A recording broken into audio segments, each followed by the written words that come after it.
What is going on, good people? Thank you for tuning in to another episode of Say That Podcast. And you already know the drill. Don't say this, say that. Say that. I want to thank everybody who tuned in my last episode with the great G.O.D. If you haven't peeped that, go peep it right now. It's on YouTube, Apple, and Spotify. And make sure to hit that follow button on both Spotify and Apple, to help grow more, to help us grow more. And make sure to smash that subscribe button on YouTube to also help grow this podcast even further.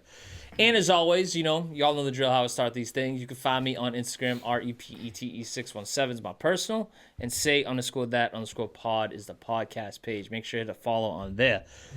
But for today's guest, ladies and gentlemen, pure energy is the way I'll describe this man that's sitting right here.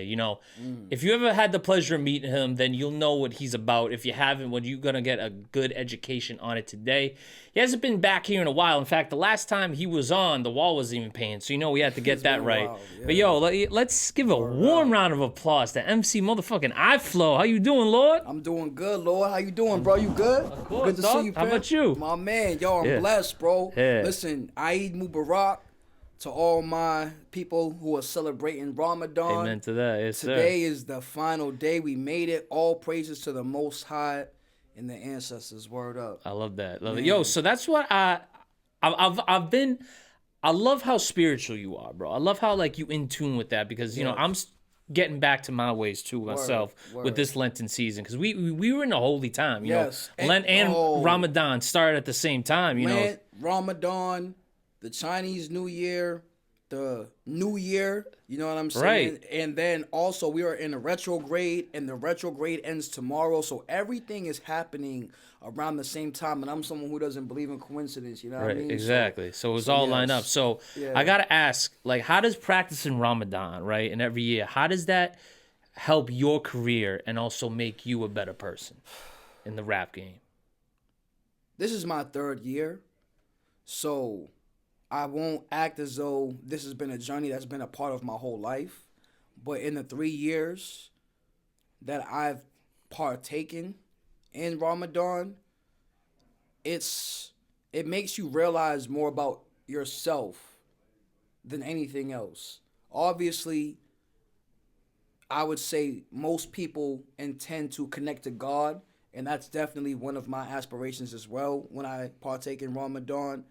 And in doing so, in your connection to God, in me connecting to God, I realize a lot about myself. You're always supposed to have a sacrifice. You're supposed to give something up every year. So the first year for me, I gave up not writing music. Last year, I gave up no sex, including masturbation, and no liquor. This year, I gave up stress. And I gave it all to God. So, the first year when I didn't write, ironically enough, that was the same year I ended up meeting LaRussell. Really? Yeah. Wow, okay. And this is no shade because first of all, shout out to the BTO Summit for throwing that event that year. One of the great events in the city yearly. Yes, sir. Yeah, they had it back to back, and I'm sure they'll be doing it again this year. Of course, I think they got to do it again. It's a no negotiations you know what I'm there. Saying? Yeah. So, but the first year that I attended, he was there, and I ended up meeting him, and my interaction with him was very unique.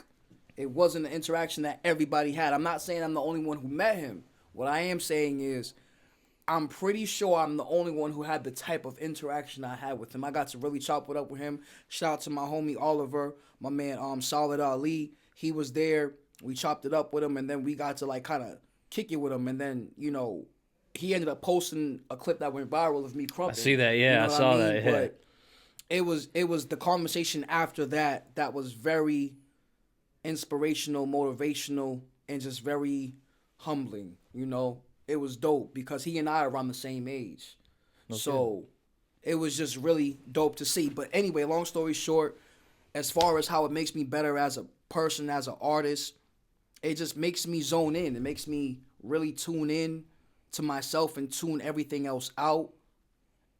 I have to be honest with myself because I'm being honest with God. So if you're going to be honest with God, you have to be honest with yourself.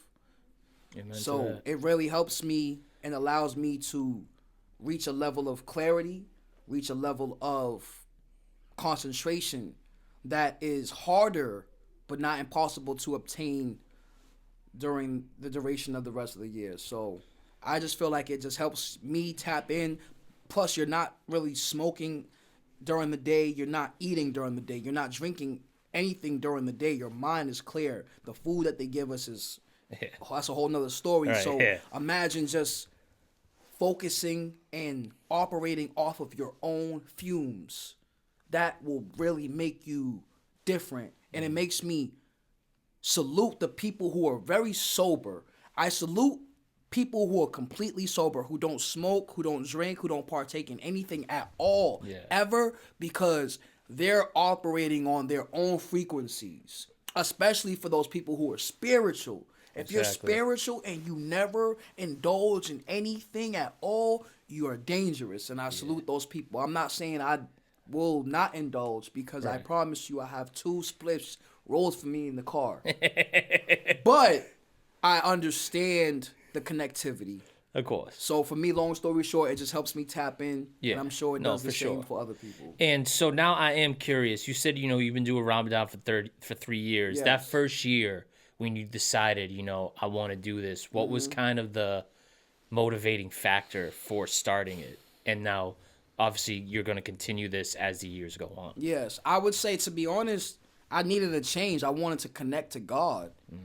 And I do that in my own time, but I was seeking a different way to feel that. And I've never fasted before. Like, not intentionally. I may have gone a day where I just didn't eat all day.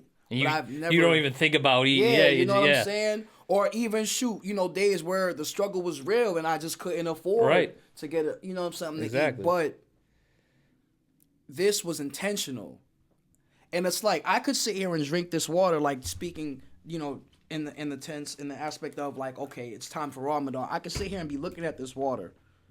Like, I could drink this water right now. Nobody will know. Right. But I'll know. God will know. Because right now, this is a time where me and God have an agreement. So you have to deal with yourself. Yes. Forget everybody else. Yeah. You got to deal with yourself. So, I mean, that's one of the biggest things for me. So my first year, it was just understanding that. My first year was it was the most challenging because, again, I've never fasted before. Right. So I was drinking water my first year. I wasn't completely honoring the rules because I needed to segue. I needed to transition into that. I would say the first 3 weeks I didn't drink water. The last week I was able to go without water. Last year I was able to. Last 2 years I I got it down. Yeah. And then the fasting becomes the easiest part of Ramadan, believe it or not. To me, in my perspective, in my experience, it becomes the easiest part because it's about everything else. Yeah. It's about mastering, controlling, balancing everything else.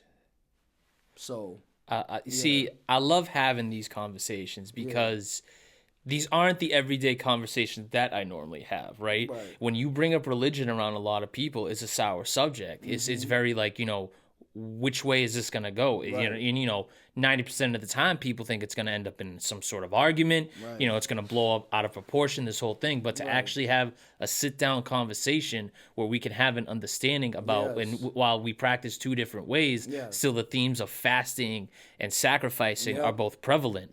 So that's why I think this is one of the most beautiful times of the year. It is. Because a lot of people who practice this find themselves and unlock something within themselves. Yes. And so this actually goes into my next question about you, because over the last couple of years, I have noticed, I felt this rebirth in you, where you're kind of like letting go of the past and becoming this almost better rapper and almost this newer rapper. Like, I feel as though the EyeFlo that came on 2 years ago is not the same EyeFlo I'm currently talking to right now. Completely different. So that journey of rebirth, how was that for you? Man, and also I want to expand on that. What did you experience that made you realize wow, this is how I become the next level of person that I want to become? That's a great question. And let me just say too, first of all, I am spiritual. I'm not religious, so even myself, I'm not Muslim. I'm not an actual Muslim, right? Yeah. I would say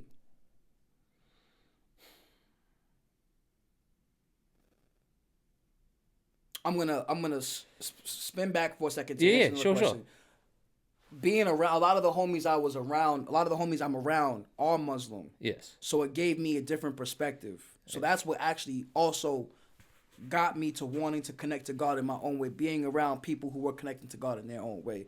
Just to say that. But to fast forward and to answer this question, to be honest, life experience, friends not being my friends anymore, me putting myself in situations that I did not need to put myself in, making bad choices and bad decisions, learning from them, growing from them, being very intentional about stepping away, watching things and observing versus just being around, having to stand on my own when I thought people and things were going to remain with me. Of course. And a lot of those people are no longer around with me. So that'll make you move a certain type of way. Do you think it kind of makes you feel jaded a little bit? Because I know I personally felt a little jaded, but I did get over it. But that first kind of, I'll say, like, I'll treat it like a basketball game. Like, that first kind of half of that person not being there, especially someone that I've known since literally kindergarten, was a little, like, kind of fucked me up a little bit. At first, yeah. Yeah. At first, things sting. It's always going to hurt you when things happen, regardless of how good you are at responding and not reacting. Things will always impact you if you actually care. So, of course, through the different experiences and the different friendships, relationships that have ended or have changed course, of course, initially I feel jaded. I feel offended. I feel angry, frustrated, especially because you invest a lot of time in people. But this is life. And once you understand that for yourself, and once I understood that for myself, it's cool. Like, it is what it is. You gotta let go and let God. Yeah. And people are gonna be themselves. Like DMX said, you gotta trust people to be themselves. Like, you really do. And you have to pay attention. You have to be real careful about calling someone your friend, calling someone your brother or sister. You have to be careful. You have to take time. Let that relationship, let that rapport settle. Let it marinate before you're quick to call somebody that. Because that's a high title to give somebody. Very much so. And just because your heart is genuine, that's the heart you have for them, doesn't mean they have the same heart for you. So you have to be mindful of that. You have to pay attention to the red flags, pay attention to the signs. Everyone's going to have a red flag or two, but how detrimental is it in regard and in relation to how you operate with that person? And is it something that you can deal with, or is it something that you should stay away from? You have to assess these situations. So a lot of my experience, a lot of this rebirth has come from jaded moments, from frustration. And again, actually not even again, the biggest common denominator, the biggest culprit in all of it is me. Because I chose to be around X, Y, and Z, this person, this situation. I put myself in these shoes, so I have to be accountable for my shit. I have to own it. Yeah. Once you do that, once I did that, it just made things easier, gave me more clarity, more context.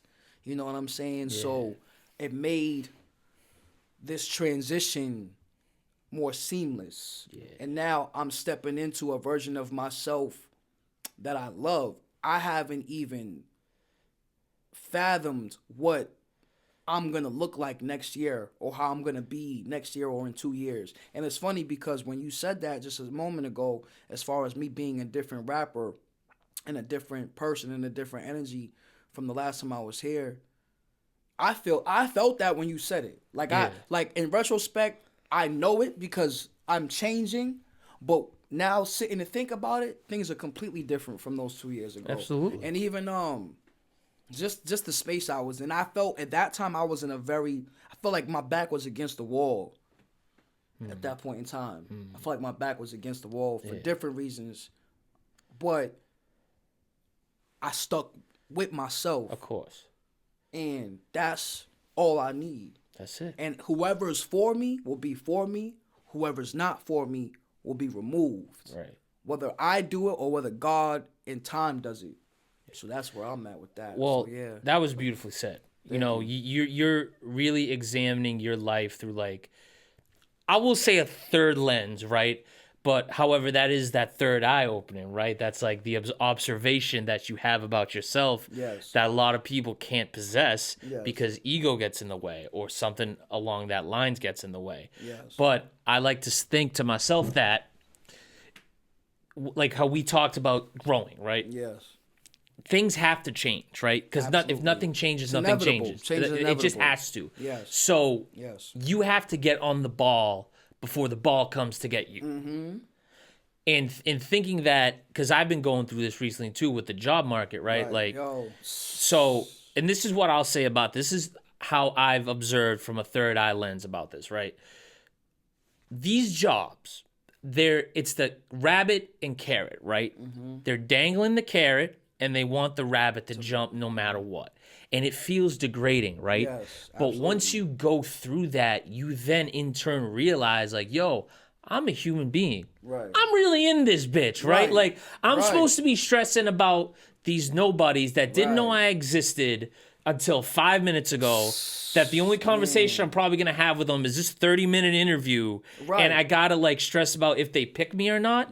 Like, you fucking kidding me, bro? I look outside, I'm like, look at how nice, and the best thing about, me stressing about this is when I went through it happened on such a nice day that I was like, yo, it's a beautiful fucking day outside. Why the fuck am I mad? Like, you know, why am I stressing about this? Like, I got shit on earth I want to see. And I remember having this conversation at my undergrad, or at my graduate degree, at Emerson.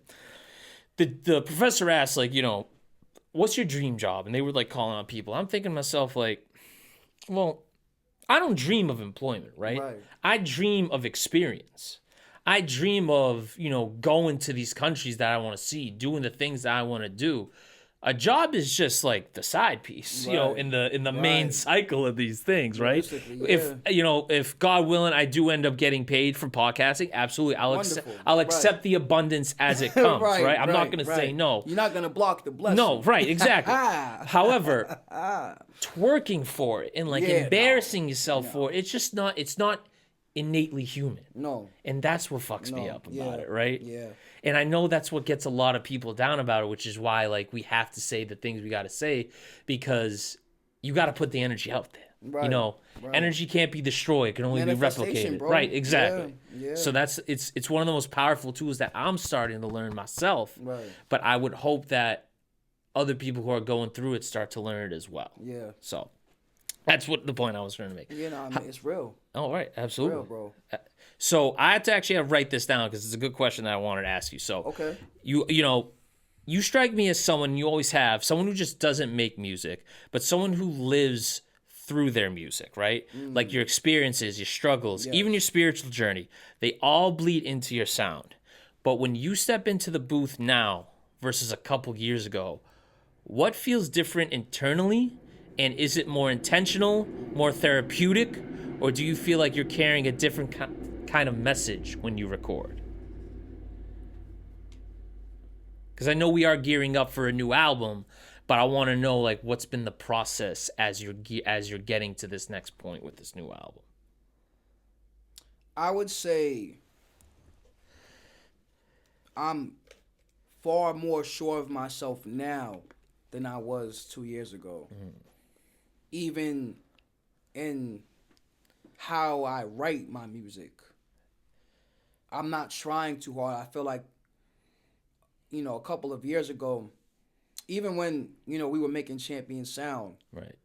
I remember there were a lot of practices, there were a lot of sessions, right, where I had opportunities to be on some of the songs for Champion Sound, but my verse didn't make it, right? Why? Because I was trying too hard. Instead of just being myself and letting the pen work and do wonders, I'm trying to force it because of all the energies that are around me and that are surrounding us. I'm trying to just, instead of just being EyeFlo, remaining solid in EyeFlo skin, EyeFlo is trying this, EyeFlo is trying that, just doing too much. Yeah. Not grounded. Right now, I'm in a place where I'm grounded and I won't be moved. I will not be moved, and I'm sure about my stance. I understand who I am when it comes to this music and my responsibility here, and when it comes to Krump and my responsibility here. Yes. So it just gives me a certain texture, a certain fabric, Yeah. a certain rubric, a certain code, a certain swagger now that I walk around with that was not necessarily present 2 years ago. Not that it wasn't at all present, but not present in the way it needs to be. That's very wonderfully said. Thank you. And I think it comes from, the environment, who you're surrounding yourself with in this rap career, right? Like, you've obviously been working with Devo a lot recently. You've been in the booth with Nice, shout out 456 and That's stuff my like dog. that. That's the homie. Right, exactly. So, as you said, being around these other energies, however, you're now able to not compete with them, but you're standing with them in your own wavelength. That you're like, okay, this is the EyeFlo contribution to the music industry or this certain project. Yeah. Right. I've been competing with myself. I've been watching others and competing with myself, and I'm having the most fun right now. Yeah. Because I take the knowledge, like, you can learn from anything. So I watch someone like 456 Nice. Okay, what is bro doing over here? I see what he's doing. How do I make this work for me? Someone like the homie Errol. Okay, what is he doing? How do I make this work for me? Obviously Devo. Okay, what is he doing? How do I make this work for me? And literally watching them and not competing with any of them, competing with myself, taking formulas that I can use and work to my best advantage. And I feel like that's what anybody should do. I'm a student. I'm forever a student. I'm still a student. I'm forever a student. And I say that proudly. I'm coachable and I'm a sponge at 31 years old still. And I plan to never change that. I plan on keeping that energy because then you create longevity. Yes. You know what I'm saying? So that's where I'm at. Yeah. Yeah. And that, I feel like, is the biggest thing that a person could say, because a lot of people don't want to admit that they're coachable because they don't want to seem like the follower. However, but being coachable and being a sponge doesn't mean you're a follower. It means you're taking the knowledge and information you're getting and then forging your own path with it. If you do the same thing, sure. Right. But that's not what the definition of coachable is. No. Like, coach, like, if when people think coach, yeah, they think, basketball, they think sports, right? But in reality, it's life in general. It's not just sports. It's how do I take each lesson and apply it in my own different way to these experiences and things that are happening to me. So that's something that I'm glad you said there. You ever saw the movie Drumline? You ever watched Drumline? Back in the day. That's a throwback. So I remember the first time I watched it on MTV, actually. Yo, so Drumline, I swear to God, this is something that stuck with me once I heard it. He said, you must learn how to follow before you can lead. That's a bar. Right. You the best leaders had to follow and learn how to lead. Right. So yeah, I'm forever coachable. right. I'm still a student. I'm studious. I enjoy the education of hip hop, the education of music, the education of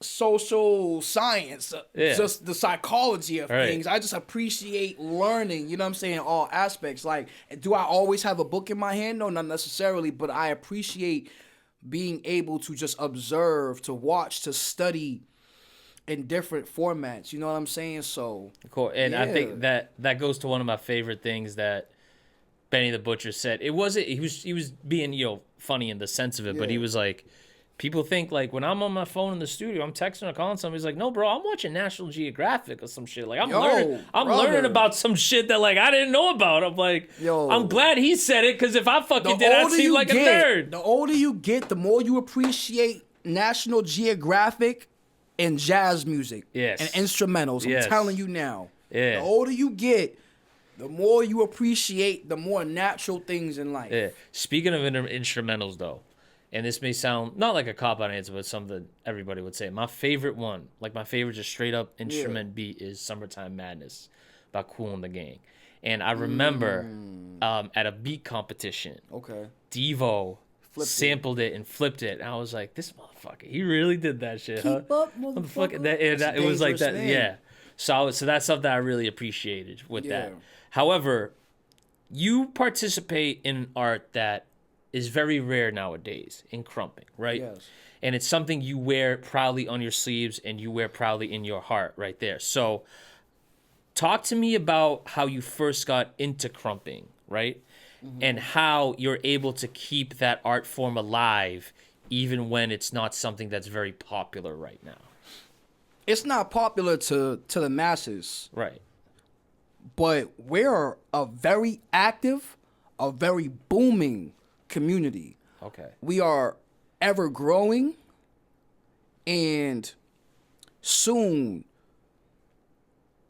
people will see Krump again on a higher level. They already are. It's happening. It's taking some time, and people have to remember, Krump is probably the newest dance genre that is around. Yeah, because it was only in the 2000s, right? It got big in South Central LA. Krump is not even 30 years old yet. Right. So Krump has been on national platforms like Red Bull. Like Red Bull is all around the world. There are Krumpers all around the world. So anywhere you'll see Red Bull, you'll see a Krumper or some Krumpers who are representing. You know what I'm saying? So, man, Krump is just one of those things where I'm just proud to be a part of the community. I've known, even before I started Krumping, I knew about Krump. I've known about Krump since 2005 when the Rise movie came out. Yes, documentary, right. I didn't start partaking in it until about 7 years ago. I knew about it when I was younger because I had friends, I had siblings who were involved in the movement. But speaking on religion, a lot of my friends and the homies who were krumping out of the church. And I have always kind of stayed away from religion. I've always appreciated the messages and the spiritual attributes that religion holds. But I've never subscribed to religion. Or rather, let me say, at a young age, I knew I wasn't going to subscribe to religion. I was going to church with my mother. My mother was raised Catholic. My father was raised Baptist.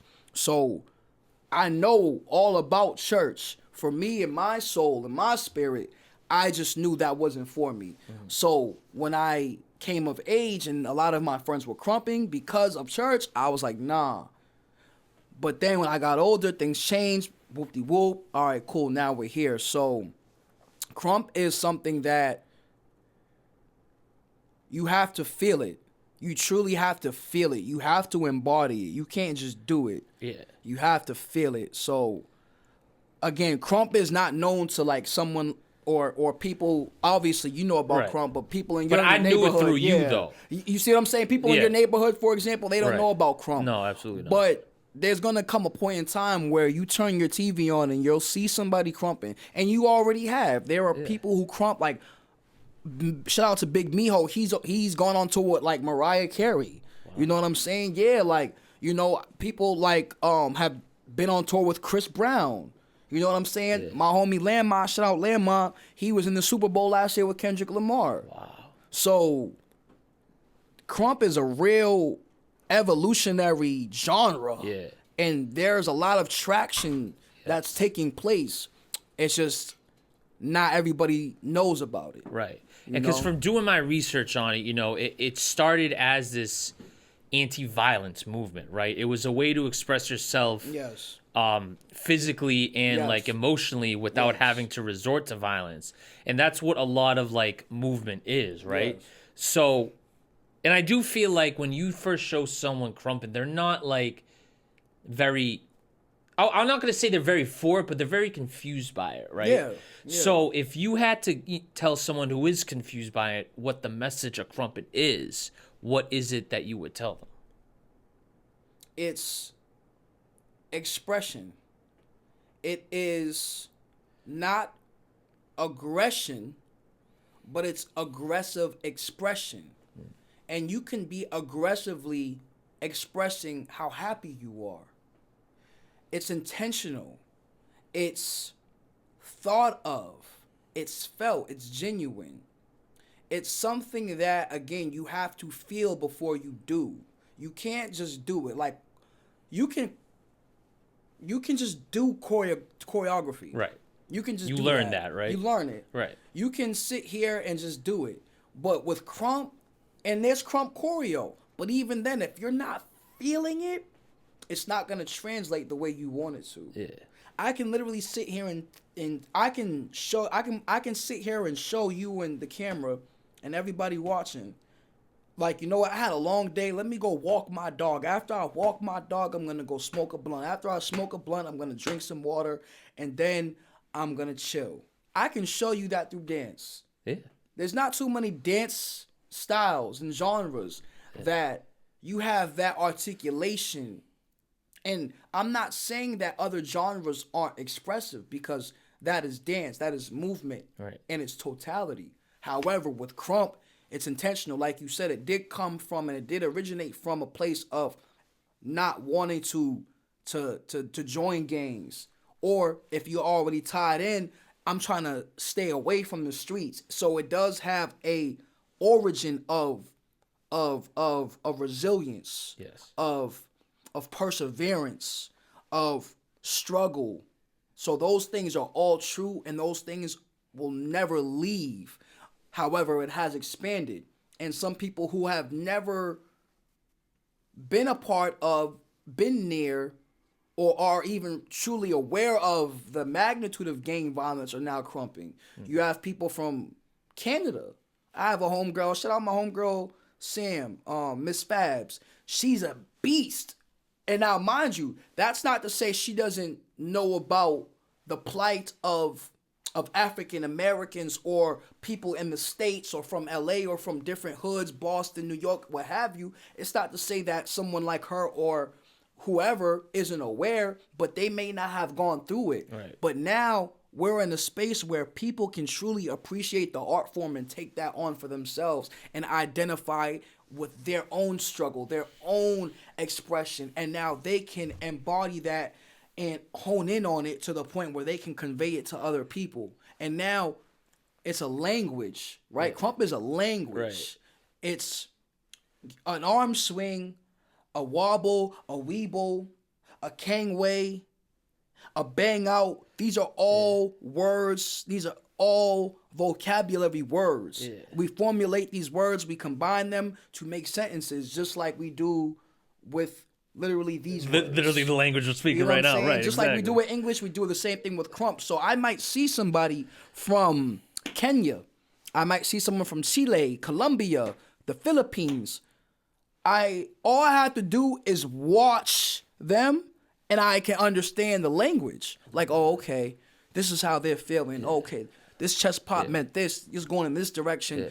Yeah. They turned it. They banged out this way. The material.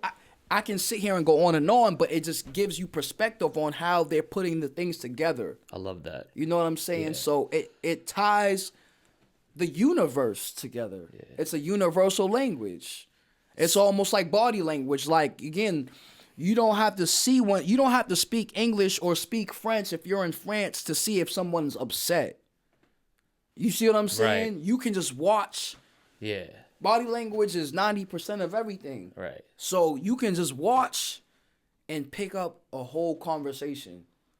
So that's the dope thing about Crump. That was perfectly explained. Thank you. And what I'm thinking is how when Crump becomes bigger, right? Mm-hmm. Is if people don't understand that message, right?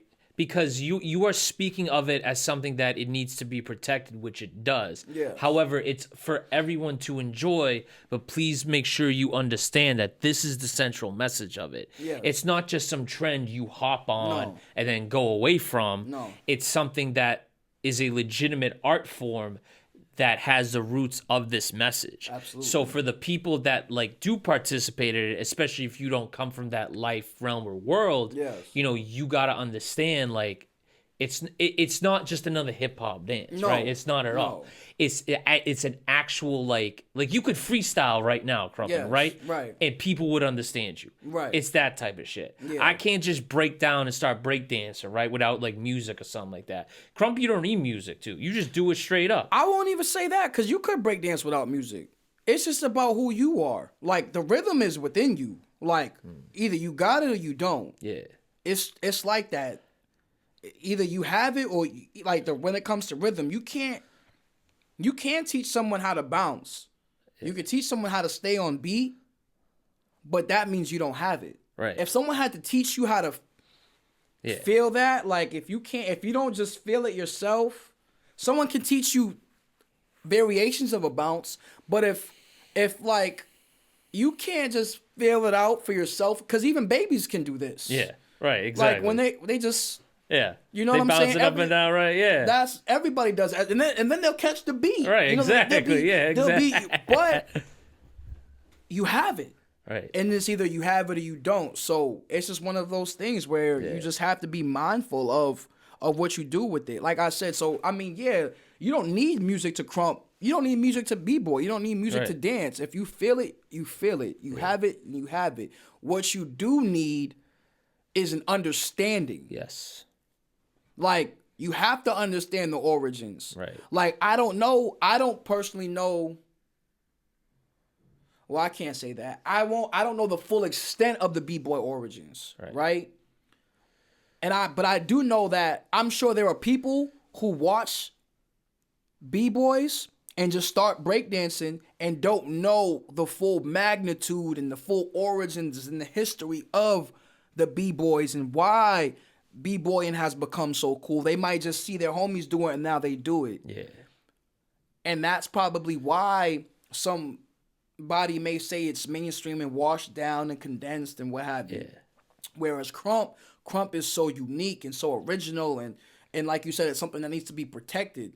So it's not as mainstream, it's not as universal, it's not as lucrative as other genres yet. But no matter what, I do believe that understanding at some point in time will have to take place for you. Yes. With Crump. I do think that's the difference because of, and the community is very, it's not as big as it is, it's small. It's tight-knit. Yeah, We're a tight-knit community. Yeah. That's originally what I meant was the community is small right now, but it will grow into something bigger. And when I say small, you have to understand, brother, there are millions of people who Crump. Really? Yeah. Like you. So like, is it more popular like in the States or more popular like internationally? I can't. Honestly, really say. If I'm being completely honest, probably internationally because there are more countries that are not America. Oh, yeah, of course, right. So you got to think about it. I can sit here and name 10 other... Yeah. Nigeria, the Philippines, United Kingdom, Canada, Russia, Germany. Where else? Like Japan, India. China, yeah. Japan, China. Yeah. Those all are big. Colombia. Yeah. These are all very big Crump communities. And that's not all of them. I said I can give you 10. I just gave you 10 in less than 30 seconds. Think about that. Wow. And think about how big all of these places that I just named are. Right. Russia and China especially. No shit. Ireland. Yeah. You know what I'm saying? Brother. Yeah. There's a lot of countries outside of America who are krumping. So I highly doubt that 10 plus countries of krumpers are outnumbering all the krumpers in the States. Oh, yeah, for sure. Do you see what I'm saying? Yeah, so to answer your question, I can't even say confidently that the U.S. has the most krumpers.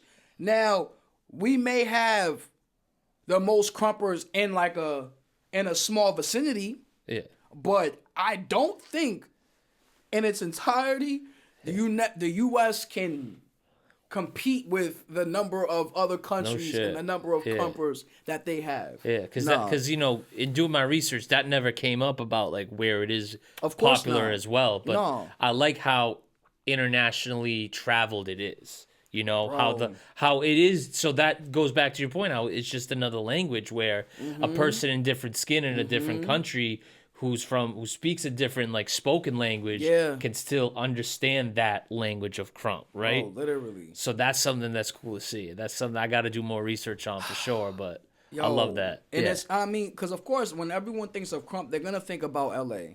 Yeah. Because that's where it started, origin. Right? I mean, it's like hip hop. When you think of hip hop, you think of New York, you think of Bronx, right? You can't help it. So, but it's expanded and it's traveled so far. It's so vast now.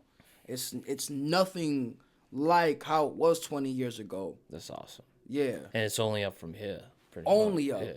Only up. And I'm a proud ambassador of both cultures. I am a proud hip hop enthusiast. I'm a proud krump enthusiast, and I am heavily immersed in both, and I am proud and honored to do that. And at least from my state, I'm going to be the one to bridge both. I'm both. You want to bear that responsibility. I'm too hip hop for the krumpers, and I'm too krump for the hip hoppers, and I'm okay with that. You know what I'm saying? I'm literally in the middle, right? And I'm good with that. I'm gonna take it. Let's go.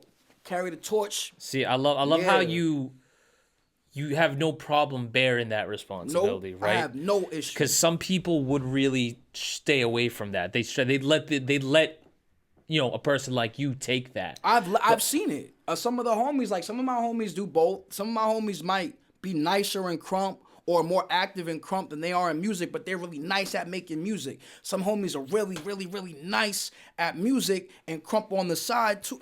But nobody is necessarily pushing both. Yes. And it's like, nah, I'm pushing both. Yes. I'm pushing both. And then especially as a hip hop enthusiast, you have to understand I'm not just a rapper. I'm immersed in hip hop. Right. And hip hop, 5 elements are in hip hop. You know what I'm saying? There's DJing, MCing, graffiti, break dancing or dancing in general, and then knowledge of self.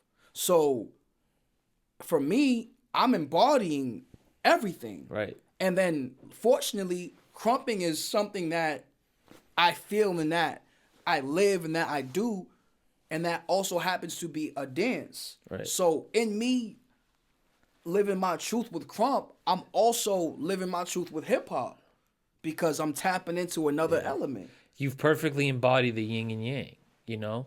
And I know it's like the good with the bad with good, but to me, like, it's just, you have made it flow so effortlessly that like it just makes sense instantly, you know. Well, that's what I do. I flow. I flow, right? Exactly. Hey, here we go, my boy.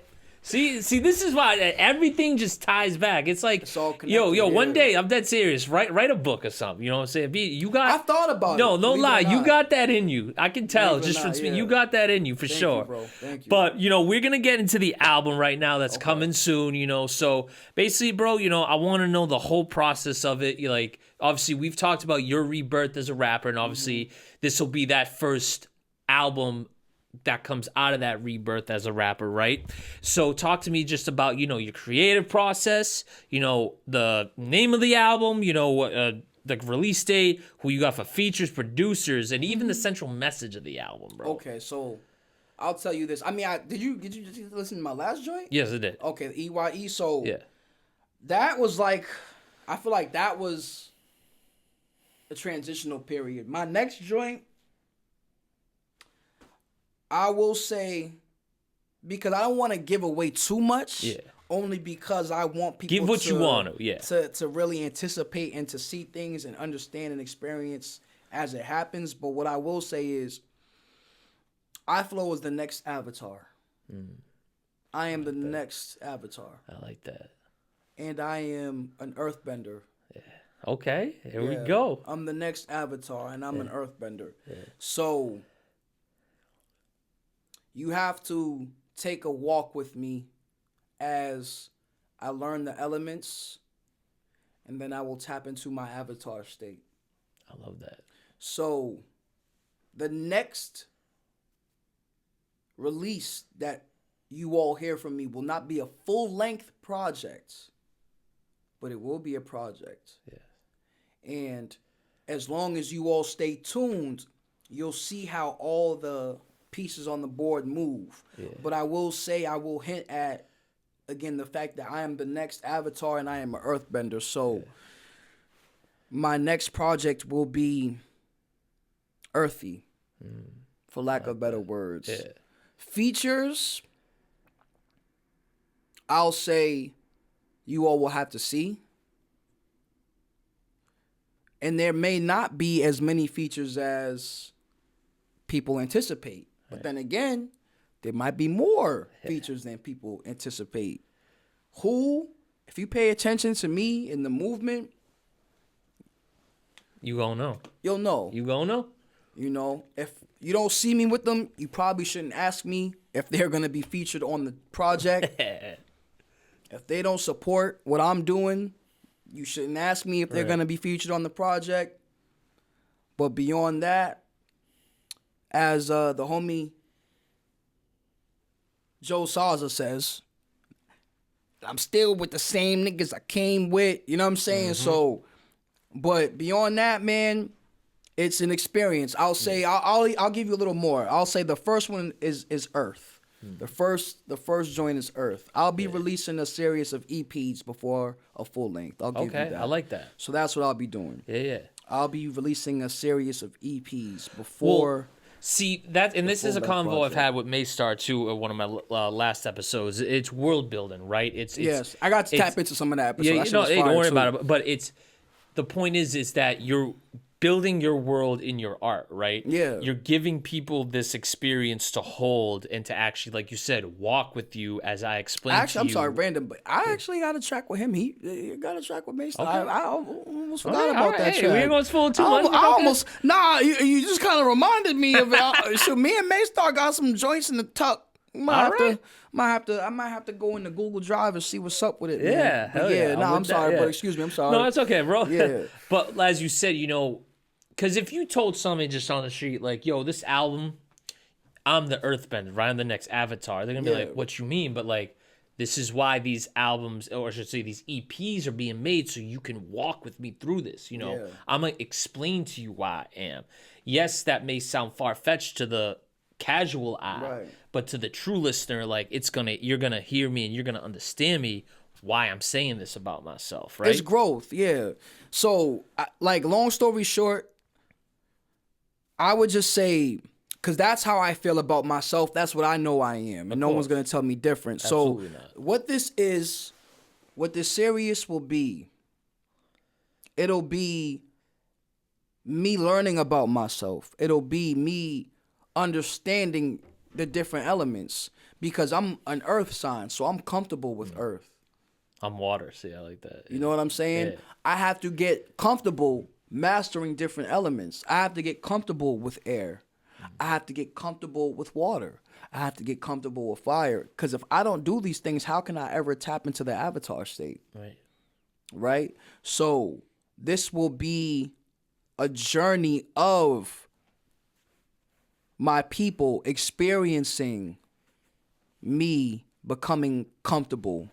Like, you all will get to watch me master the elements. Right. Does it mean that everything is going to be like perfect? Am I going to be comfortable in fire the same way I'm comfortable in earth?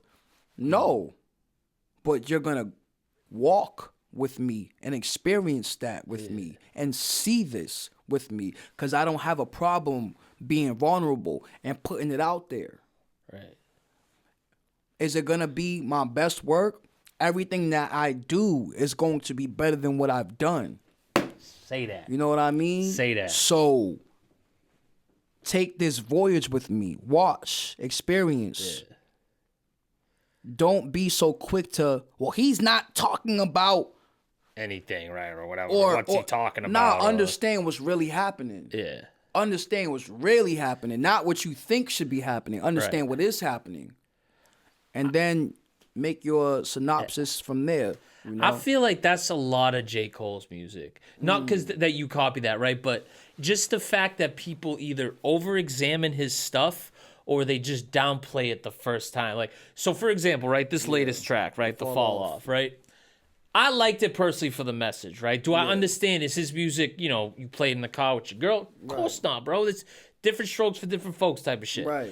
But I feel as though when people explain J. Cole's music to the haters, right, they'll be like, oh, well, that's stupid, right? They'll just dismiss it. But no, bro, like, you got to understand, like, this is the way he's always crafted his career. Like, there's always been, like, a central message to his music. He has a formula. Whether you want to consume it how you want to consume it, that's up to you. Right, But don't shoot right. the messenger because of how he put it out. Right. You know, he doesn't control how you consume it, bro. Right, no. He only controls how he writes it, how he's crafted it. So Absolutely. I personally feel like whenever a J. Cole album does come out, it's always that, right? It's always like, oh, it sucks because of XYZ, but then you turn around and say, like, no, like, you're kind of consuming it wrong, right? So that's why I'm glad, you know, you're explaining to people that, like, yo, like, really listen, you know, walk with me, you know, don't just jump. Walk, you know. What you gotta walk before you run, right? Right. Don't just sprint ahead. Right. Walk with me to these EPs. And then they end. That's why you're almost describing your EP run to your album as a marathon, right? These are the different steps that we're taking. And then the finish line is going to be this full-length album. So that's what folks got to understand. To me, at least, you know. Yeah, no, for real. Because, I mean, there's different ways to go about things. Right. There's different ways to do things, and what works for the next might not work for you. So I'm just doing what works for me and what I feel right now. Yeah. You know, and that it makes sense to me. Of course. And that at the end of the day, I feel like we give up a lot of that. We give up a lot of what makes sense to us, trying to appease to what people want. Yeah. And what makes sense to everybody else. And for some people it works, and for some people it doesn't. But for me, I'm just doing what works for me. I'm staying true to myself, and I'm being intentional, and this is actually conceptual, you know, versus me just rapping, because I know I can rap. I got bars, but this is giving me a different approach. Like, okay, I can't just bar out. How am I tying into my theme? So I appreciate it, and this is where the growth comes in for me as an artist, and I'm looking forward to just continued growth and seeing how else I expand. Of course. Yes. No, absolutely. So I got to talk to you about the shirt you're wearing right now. Enhance your environment. Yes. I love that message. Yes. Firstly, it's obviously a personal brand, and I'm wearing, you know, someone's personal brand right now, 456. Yeah, 456. You know what I'm saying? Shout out to him, one of the hottest brands in the city. Absolutely. And I think will continue to be the hottest brands worldwide and even nationwide and worldwide. You know what I'm saying? Shout out my two favorite local brands. You know what I'm saying? I'm not saying that I don't have other brands that I rock with, but 456 and Quenda, y'all got it. Y'all got it on deck. To me, it's like polo. Yeah. Y'all already got it. Exactly. Hey, look, and if you feel like I should have mentioned you, throw me a shirt or something. We could talk about it. You know what I'm saying? Exactly. Right. And if not, I'll support you when I'm able to support you. Of course. Yes. Right now, EYE apparel. Enhance your environment. Enhance your environment. Yes. So yeah, talk to me about, you know, because this is new, right? You just got that shirt a couple days ago, right? Literally, this is the first time I'm wearing it. It feels great. It's quality. Yeah. Like I'm blessed to even have this opportunity, and this was definitely thought of. It was intentional. I designed the shirt. Yeah. I didn't make the shirt, but I did design every aspect of the shirt, and it feels really dope. So talk to me about why you wanted to start this and what the central message of this is. So everyone knows me.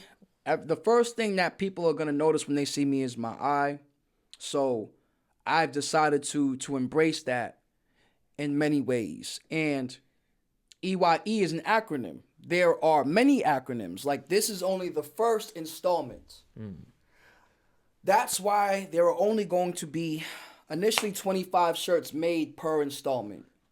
So there are only going to be 25 of these. If you want one, please reach out, DM me. If you're far, I'll ship it to you. If you're local enough, I'll deliver it to you, or we can meet, however the case is. But once these 25 run out, that's it. So the message will go based off of the project that I'm dropping. So you can see this is green. Yep. This is in relation and in correspondence with the Earth Project. Yes. So that's what this is. This is enhance your environment. Really think about your people, yourself. It's not just not littering. It's not just, saving the water and things like that. But it's like, yo, enhance your environment. Yo, what are you doing that's making your environment better? Who's the company you keep? You know what I'm saying? The company you keep. But even just even bettering yourself. Because you bettering yourself, you taking the time to better yourself. Think about when you leave the house and you see somebody jogging, you're like, damn, they're on it. Yeah. And it makes you think about yourself and what you're doing.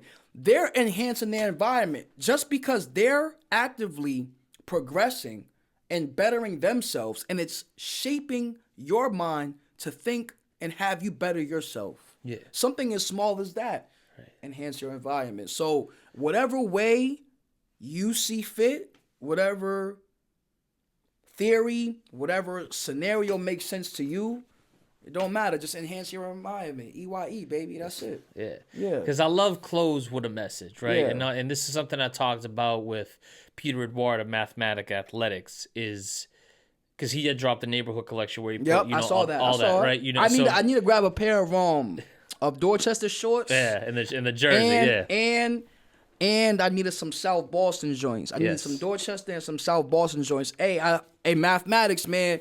We talked via DM. I'm still waiting for you to follow up with me, dog. I need that. I'll make that connection happen for sure. Man. Yeah. But that even SDNP, the message behind the apparel, right? It's not just slapping shit on clothes or merch to just do it, right? It's to actually send a central message through clothing that you can wear. Absolutely. And also, for example, right? You make the EYE shirts, right? Yes. Someone didn't think, someone you give it to, you buy, they give it. They couldn't tell that. They maybe needed you to give them this to hey, this is how, enhance your environment. You wear this, wear with pride. Really stick to what the message of the clothes. So that's what I feel like you are a big responsibility bearer, but you're also a giver in that sense as well. Listen, I'm willing to take this on, but listen to me, learn from me. You said, you are a learner, you're a sponge, but you also, I feel want other people to follow your lead in that sense as well. So that's what I love about this clothing brand that you're dropping, other than the fact that, you're exploring a new avenue of creativity, but, and also tying it in with, your album and stuff like that. But it's that responsibility, right? It's that, this is my contribution to the environment. Yes. This is my contribution to Earth. When you mean enhance your environment, like you said, enhance the self too. That enhances your environment, because Earth needs you're a part of you're a makeup of the environment, right?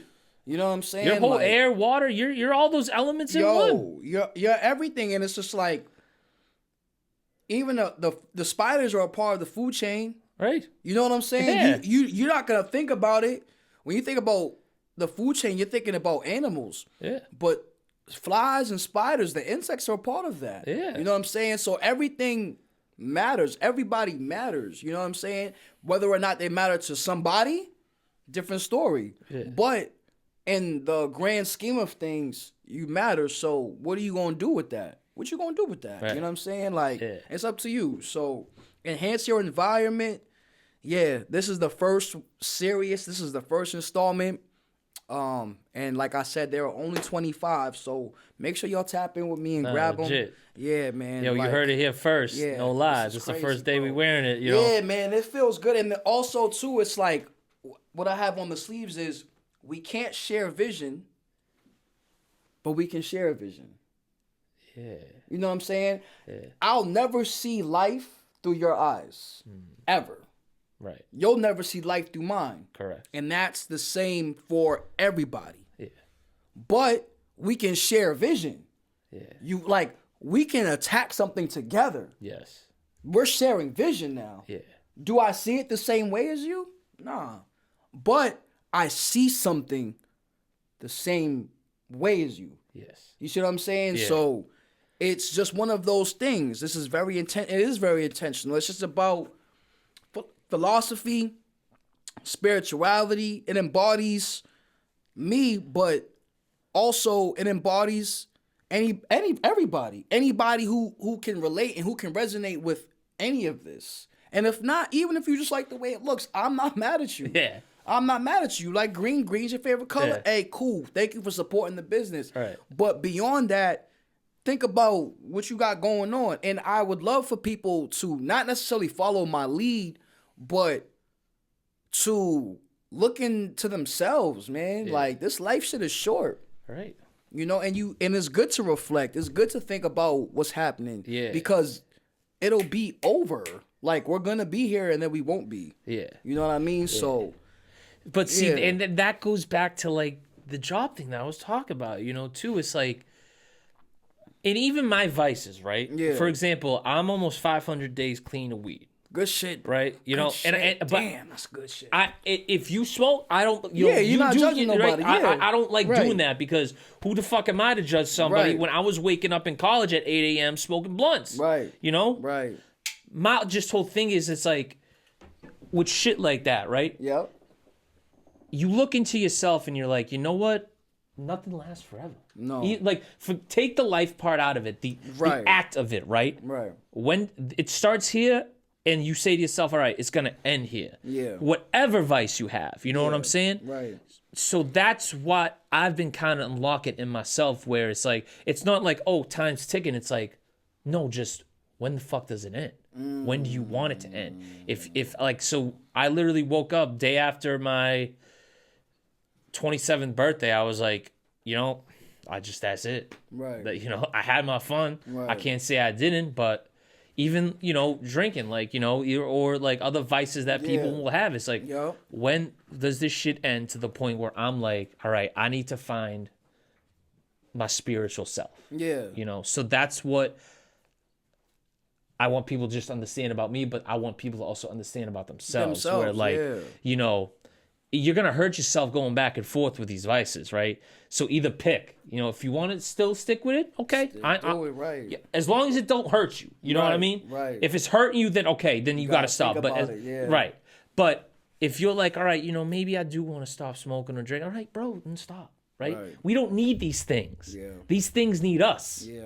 You know, these beer companies, they need us. Yeah. You know, that the cannabis industry needs people. Right. You know, we don't have to participate. We choose to. So it's just the act of, do you still want to participate, right? Right. That's what I've been getting at with I folks. feel like too, but it's tricky because then what happens is it's a slippery slope because then you have addiction. Right, exactly. But yeah, that's my thing. then, That's the part of, yeah. if it's hurting you, Yeah. then stop, right? And obviously, outsiders looking in, we'll know. Like if we have someone we care about who's become addicted and is fucking with them, we'll Right. know. Right. But do they know? Exactly.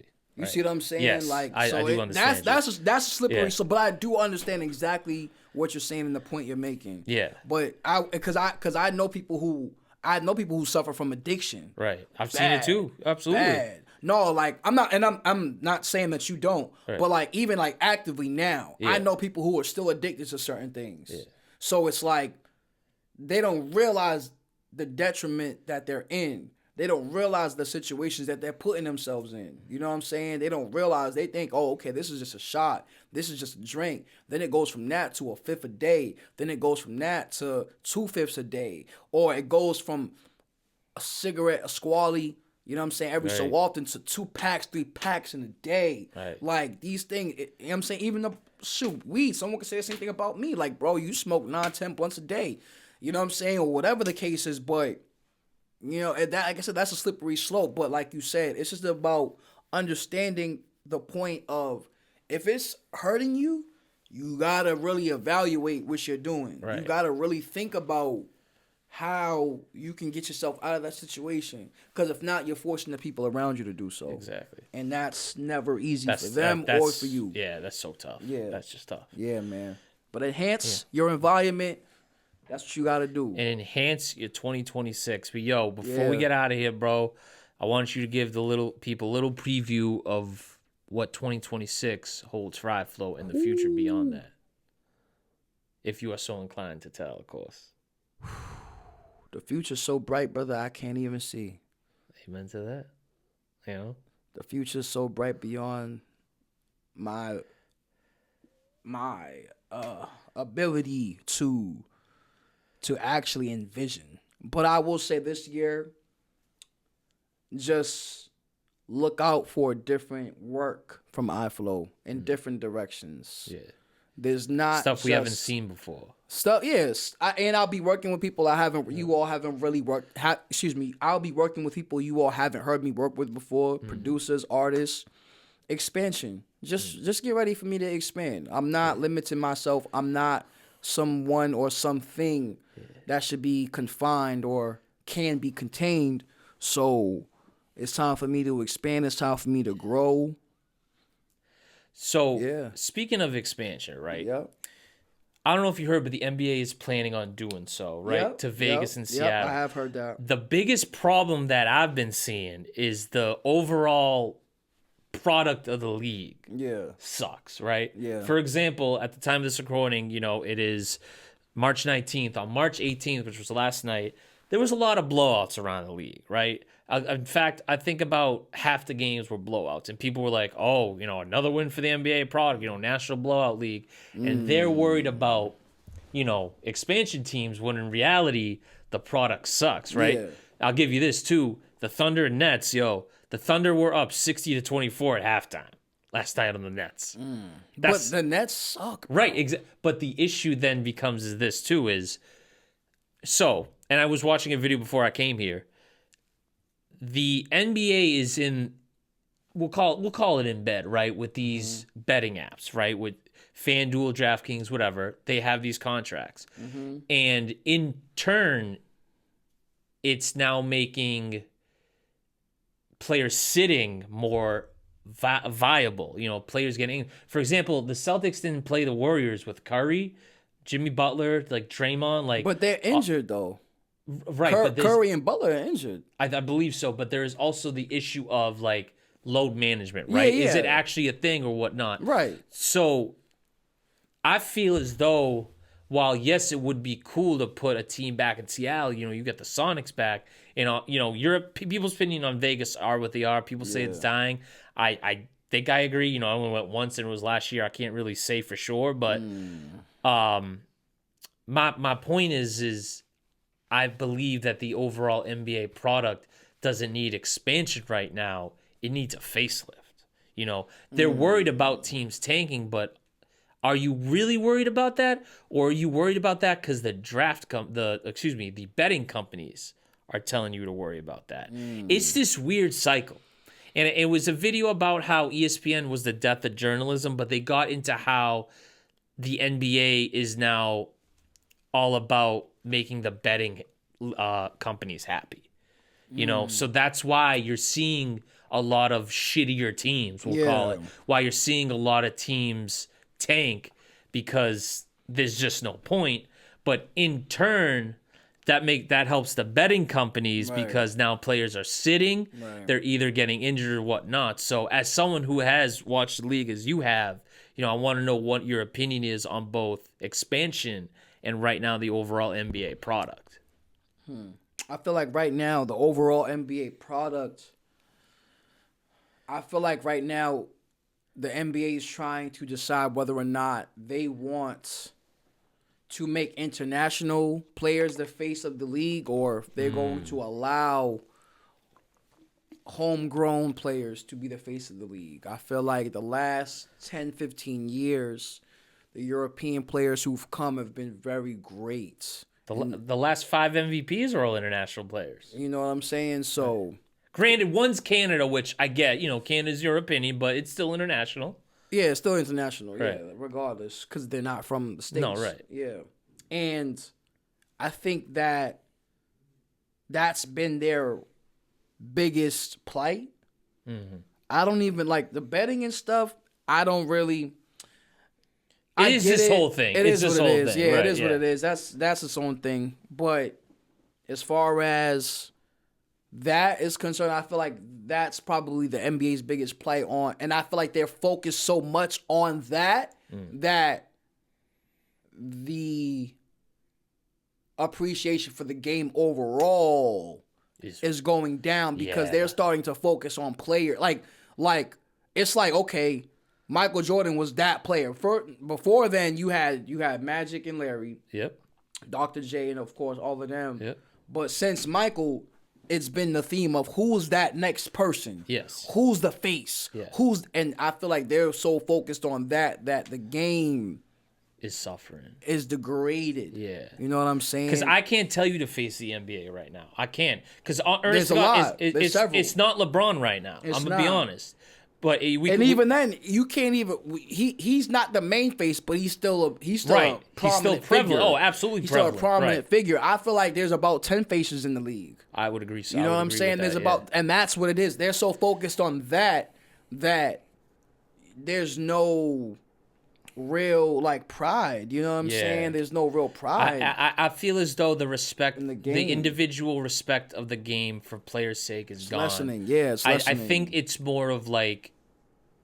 And I'm not trying to like call him out specifically, but I look at a kid like LaMelo Ball, right? Mm-hmm. All the talent in the world, but like, what's he doing with it off the court, right? He's making like these shitty decisions, like swerving, driving through traffic in Charlotte, getting in these car accidents. Like, bro, like, I know Charles Barkley famously said, he's not really a role model, but you do have to, and as we've talked about bearing responsibility, you do have to understand that you're in one of the most popular leagues on earth.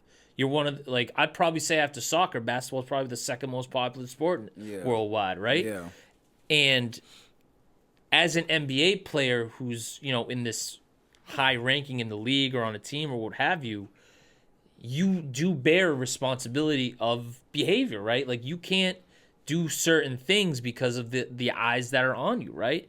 So whether or not you want to be the face of the league or what have you, I think that people should really start to look inward in terms of players about their responsibility to the game, right? What are you contributing to the game? Like how we talked about contributing to your environment. Yeah. What are you doing to enhance your environment that is the league? You know what I mean? I feel like, it's almost like with rap. I mean, that's an acquired taste now.